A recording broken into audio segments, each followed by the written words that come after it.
नमस्कार, हिमाचल समाचार में आपका स्वागत है। आज के मुख्य समाचार। हिमाचल प्रदेश मंत्रिमंडल के निर्णय। मुख्यमंत्री ने कहा, एड्स पीड़ित बच्चों के लिए बजट में आएगी नई योजना।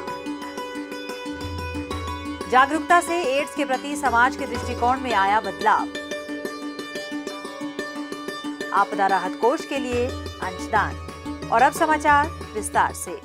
मुख्यमंत्री ठाकुर सुखविंदर सिंह सुक्खू की अध्यक्षता में आज शिमला में आयोजित प्रदेश मंत्रिमंडल की बैठक में पुलिस विभाग में आरक्षी के पद पर 30% महिला आरक्षण प्रदान करने का निर्णय लिया गया और कांस्टेबल के 1226 पदों को भरने के लिए संशोधित स्वीकृति प्रदान की गई।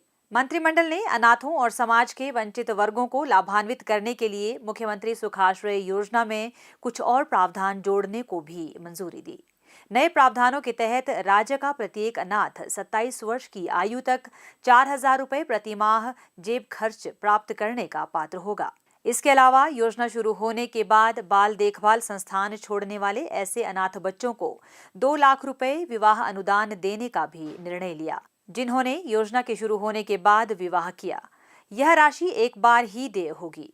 बैठक में पूह से काजा तक के सीमावर्ती क्षेत्रों में भरोसेमंद एवं गुणवत्तापूर्ण विद्युत उपलब्ध करवाने के दृष्टिगत 486 करोड़ 47 लाख रुपए की विस्तृत परियोजना रिपोर्ट को स्वीकृति प्रदान की गई। राज्य के लाहौल स्पीति जिला के स्पीति ब्लॉक और किन्नौर जिला के सीमावर्ती क्षेत्रों के 32 गांवों में विद्युत अधोसंरचना विकसित व सुदृढ़ करने के लिए 6 करोड़ 49 लाख रुपए की विस्तृत योजना रिपोर्ट को भी स्वीकृति प्रदान की गई।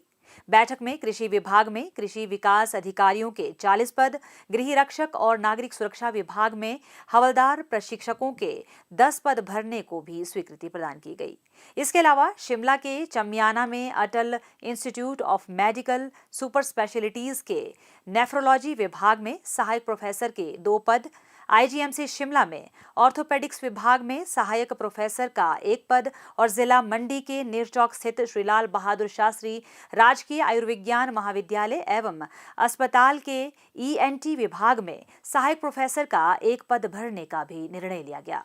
मंत्रिमंडल ने प्रदेश के लोगों की सुविधा के लिए शहरी क्षेत्रों में प्राथमिक स्वास्थ्य देखभाल प्रणाली को सुदृढ़ करने के लिए प्रदेश में 40 नए शहरी स्वास्थ्य और वेलनेस सेंटर खोलने को स्वीकृति प्रदान की। मंत्रिमंडल ने कांगड़ा जिले के देहरा के बनखंडी में वन्य प्राणी उद्यान की चारदीवारी, जल संचयन निर्माण और सेवा पथों के निर्माण और हिमाचल प्रदेश चिड़ियाघर संरक्षण प्रजनन सोसाइटी के माध्यम से परियोजना लागू करने को स्वीकृति प्रदान की। मंत्रिमंडल ने हिमाचल प्रदेश औद्योगिक निवेश नीति 2019 में संशोधन करने और इसके संबंधित नियमों में संशोधन करने की स्वीकृति प्रदान की। इससे उदार प्रोत्साहन को बढ़ावा मिलेगा। मंत्रिमंडल ने लोगों को सुविधा प्रदान करने के दृष्टिगत हमीरपुर में हिमाचल प्रदेश राज्य विद्युत बोर्ड निगम लिमिटेड का जोन सृजित करने तथा हमीरपुर में मुख्य अभियंता ऑपरेशन का कार्यालय स्थापित करने को भी स्वीकृति प्रदान की।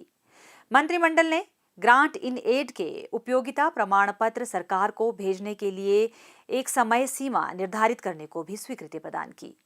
मुख्यमंत्री ठाकुर सुखविंदर सिंह सुक्खू ने आज शिमला में लेट कम्युनिटीज लीड विषय पर आयोजित राज्य स्तरीय विश्व एड्स दिवस समारोह की अध्यक्षता की। उन्होंने कहा कि प्रदेश सरकार आने वाले बजट में एड्स पीड़ित बच्चों की सहायता के लिए एक योजना लेकर आएगी, जिसमें ऐसे बच्चों को शिक्षा के अवसर प्रदान करने और उन्हें मुख्यधारा में शामिल करने के प्रावधान होंगे। जिस भी परिवार में किसी व्यक्ति को एड्स हो जाया करती थी, उससे गांव वाले दूर रहना चाहते थे।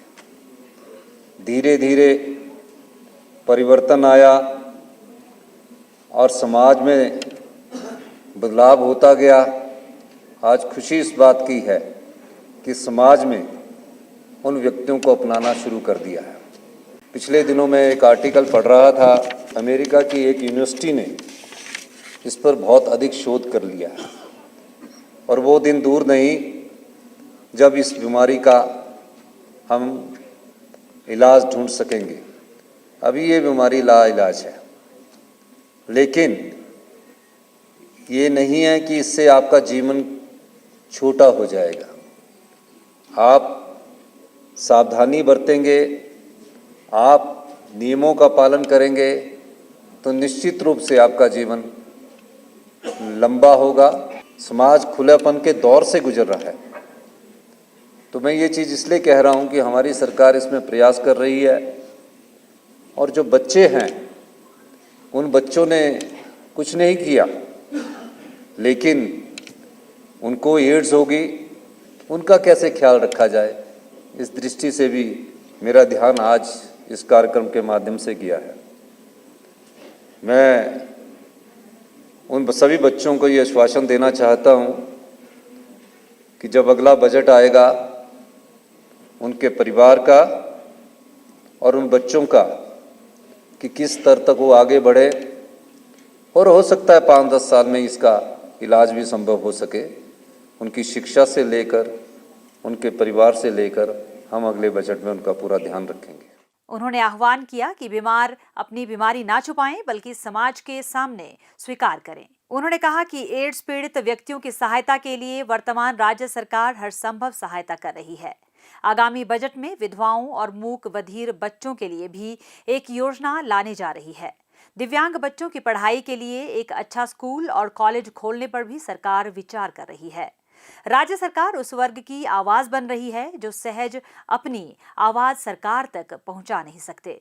मुख्यमंत्री ने कहा कि निराश्रित बच्चों के कल्याण के लिए मुख्यमंत्री सुखाश्रय योजना चलाई गई है, जिसके तहत बच्चों के रहने और उनके भरण पोषण का दायित्व राज्य सरकार का होगा। उन्होंने कहा कि अब 27 वर्ष की आयु तक अनाथ बच्चों को रहने और उनके पालन पोषण के लिए सरकार की ओर से व्यवस्था की गई है तथा इसके लिए राज्य सरकार ने कानून भी बना दिया है। उन्होंने युवाओं से जीवन में सफलता के लिए चुनौतियों का दृढ़ता के साथ सामना करने का आह्वान भी किया। मुख्यमंत्री ने कहा कि वर्तमान राज्य सरकार स्वास्थ्य और शिक्षा के क्षेत्र में बड़े सुधार लाने जा रही है। अगले शैक्षणिक सत्र से सरकारी स्कूलों में पहली कक्षा से अंग्रेजी की कक्षाएं शुरू करेंगे। स्कूलों में शिक्षक उपलब्ध करवाए जाएंगे व खेल की सुविधाएं बढ़ाई जाएंगी। इसके साथ साथ Rajiv Gandhi day boarding school भी खोले जा रहे हैं। सरकारी शिक्षण संस्थानों में गुणात्मक शिक्षा प्रदान करने के लिए राज्य सरकार वचनबद्धता के साथ कार्य कर रही है। राज्य सरकार गेस्ट फैकल्टी लेक्चरर लगाने पर विचार कर रही है। इसके साथ आर्टिफिशियल इंटेलिजेंस सहित नए कोर्स शुरू किए गए हैं। उन्होंने कहा कि राज्य सरकार स्वास्थ्य के क्षेत्र में भी बड़े बदलाव करने जा रही है, ताकि प्रदेश के लोगों को राज्य में ही बेहतर स्वास्थ्य सुविधाएं प्राप्त हो सकें।